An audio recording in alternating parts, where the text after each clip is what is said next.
Welcome. If nothing changes, on August 23, 2023, Zimbabweans will be going to the polls. 11 candidates will run for the presidency. And until recently, the competition was expected to be primarily between the incumbent Emmerson Mnangagwa of the ZANU PF party and Nelson Chamisa of the Citizens Coalition for Change, CCC. Now, an independent candidate for president, a former minister in Robert Mugabe's cabinet, Saviour Kasukuwere, has entered the race. Mr. Kasukuwere is a 53-year-old Zimbabwean politician who has served in various government and political party portfolios. He is a known ally of late former President Robert Mugabe. Aside being a politician, he is also a businessman and a farmer. He joins me now for an NC-exclusive conversation about his bid for the presidency and his vision for a united and prosperous Zimbabwe. Thank you very much for giving us your time. Thank you very much. Let's start off with the concerns in the media. Most of the reports are speculative as to whether you have returned to Zimbabwe. Just to clarify, are you in Zimbabwe? Not yet. I'm still in South Africa. I'm en route to Zimbabwe in the next week. Okay. What are your key reasons for deciding to run as an independent candidate, and how do you view your chances coming in between the two names I just mentioned? Zimbabwe is an electoral democracy. We believe that leaders are chosen by the people. Secondly, I've offered myself, firstly, as a way also of curing the coup. As you are aware, in 2017 November, President Robert Mugabe was removed from office, illegally, of course, but we've said that is water under the bridge. However, we've got to restore democracy properly. And this election on the 23rd of August presents Zimbabwe with a unique opportunity for people to make a decision on who best they would want to take them into the future. I have lifted my hand up, aware that the political climate in Zimbabwe must be such that all of us who aspire to play a part in the politics of our country can be given the chance. And we're also ensuring that this challenge will test the commitment by the regime, whether indeed they really want to see proper election, free and fair elections, so that we can compete fairly and squarely. I have been an experienced politician. I've been in the game. I've been in the system. I've been a civil servant. I'm a businessman. I've been a minister in 3 portfolios, and a deputy minister too. I understand what must be done to uplift our people out of the quagmire of poverty, pain, and suffering that they're going through. These are my main motivations to come and give the run for their money to my colleagues and stand for the presidency. But there are those who argue that you haven't been on the ground for quite a bit, and these two other figures have been able to consolidate on their tops. How are you going to sway people to choose you against these two other candidates and others, of course? I'm a seasoned political player. My history and my record will judge for itself. Speaks volumes of what I've done before. And I have no doubt that these contestants, the colleagues that are standing against, also know what they are up against. And it's not a question of the time. It is now the period from July to August where we'll go for the short marathon and a leader will be chosen. And I have no doubt that I will emerge triumphant and lead Zimbabwe out of its current challenges. You have dismissed 2 arrest warrants issued back in 2019. The first one was issued after you failed to appear in court on 4 counts of criminal abuse of office, and the second one after you failed to resubmit your passport to the clerk of the court. But there are those who say that if you don't obey court orders, how will you follow the rule of law if you were to win this election? Are these information still accurate, or have you fulfilled the requirements of the court? To the contrary, in spite of what was done to me, shooting, attack on my house, left for dead. I left the country, but when they raised that I and others had criminal charges, I, against the advice of many, flew back to my country to clear my name. I went back to Zimbabwe, fully aware that the system that was in charge was very, very opposed to me, and I was prepared to spend time in jail if I had committed any crime. The first charge, they charged me with border jumping, which was dismissed because I went to court and proved beyond a reasonable doubt that my house was under attack. There was gunfire all over, and I had no other option but to leave. And this is very much part of the law in terms of the statutes of our country, in terms of the Refugees Act and so forth. Secondly, with regards to the charges that they laid against me for abuse of office, they were clearly, charges that they thought would stick. We were able to go to court. We accepted the charges. There was an exception application we made, and those charges were quashed, meaning that the case upon which the warrant of arrest rested fell. So you can't partly give me my bail back and give me my securities houses back and then say, but you know what, with the warrant of arrest which was hidden here, this is all archival material. This is material that is now in the registry, a closed case, which, because they are scared and they know that I will win the elections, they've now had to resort to these dirty tactics of trying to threaten me. And the last one was to say that I didn't return the passport. To the contrary, I actually even applied to the same government to renew my passport, and they gave me a new passport. So all these the charges and accusations are just child's play. They are not serious. I am a law-abiding citizen. If I could go back to courts in a government which they were in charge, I was not scared because I knew I was innocent. And to this day, I'm an innocent man. And they are desperate right now, looking for each and every little thing. Even check issues that they know don't exist. They were trying to make them issues because they're scared politically. So yes, it is a competition for the vote of the people, and it is for the best man to win. You have said that you've done all you need to do, and recently you inaugurated, I think just yesterday or so, you inaugurated your campaign team. What are they doing to push this information that you've shared with us to the people, to let them know that you are not breaking the law in any way and you are the right candidate? Well, the team is doing an amazing job.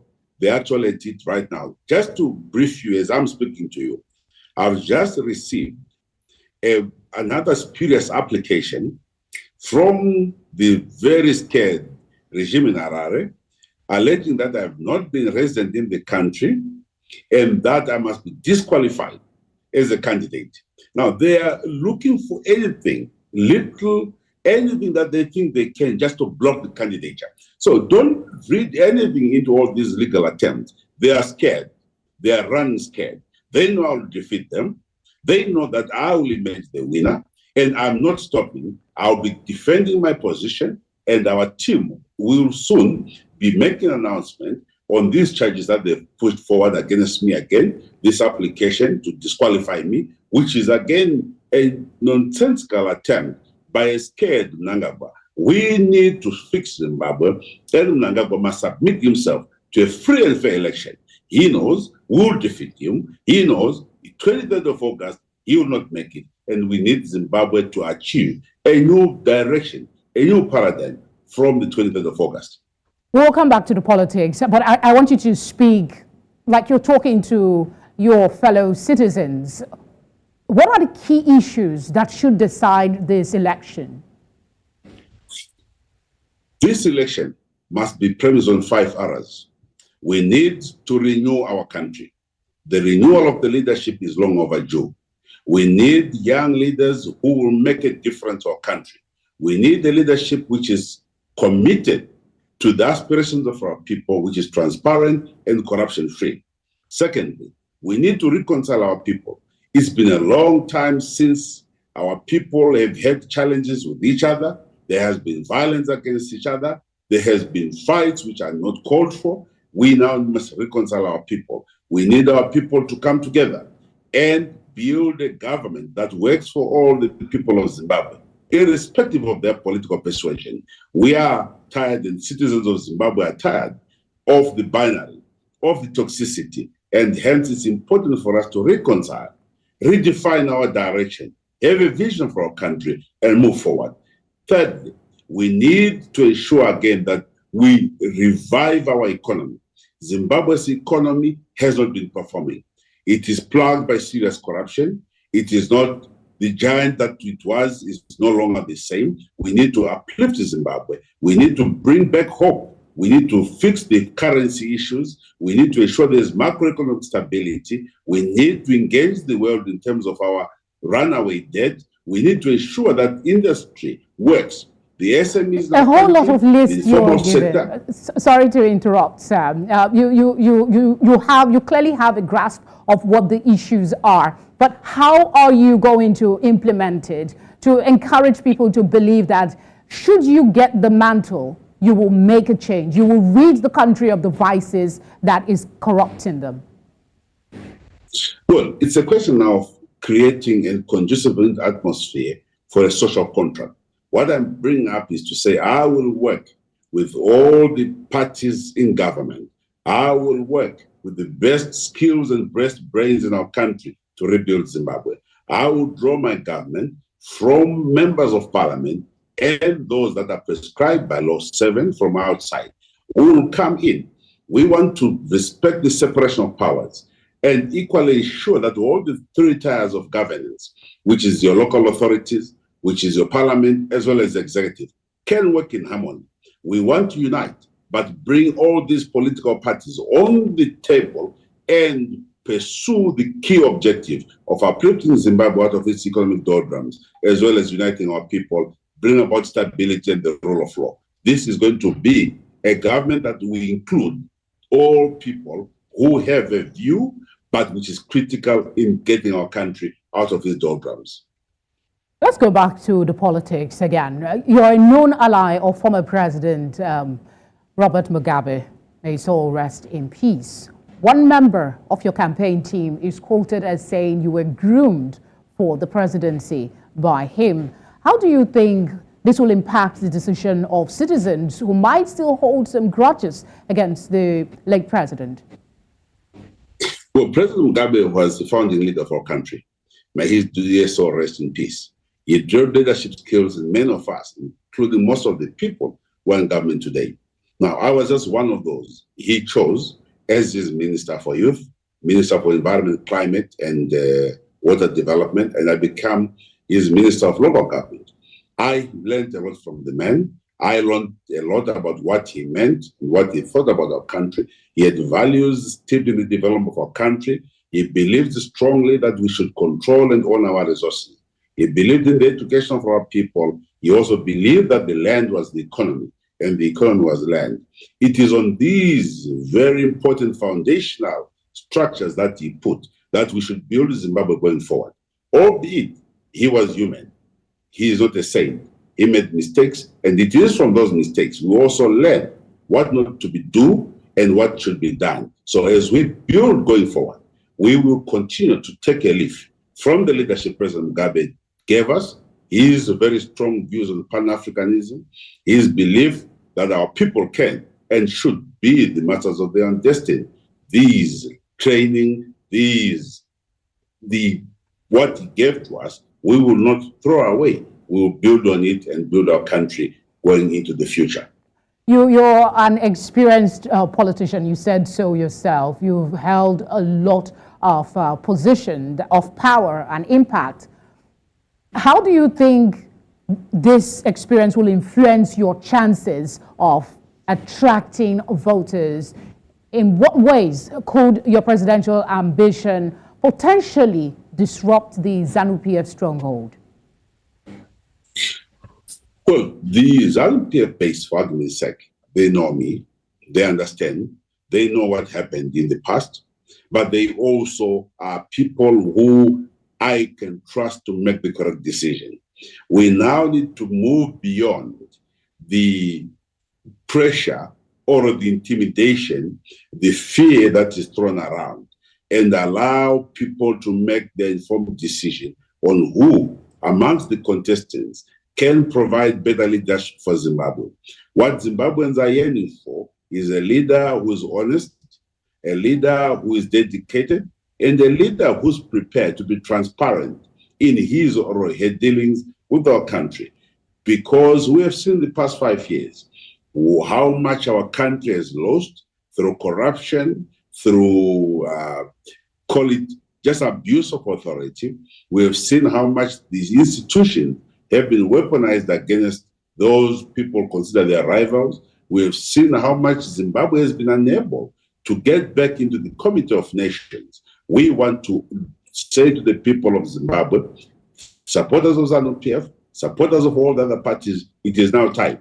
We gave a new deal to our people. It is now time. We sat together and said, what comes first? It is the survival of our people. Let's get our economy back on the rails. Let's look at education. Let's look at health. Let's build a social contract that ensures that a leader is not a leader without the people, but you can only be a leader if the people are behind you.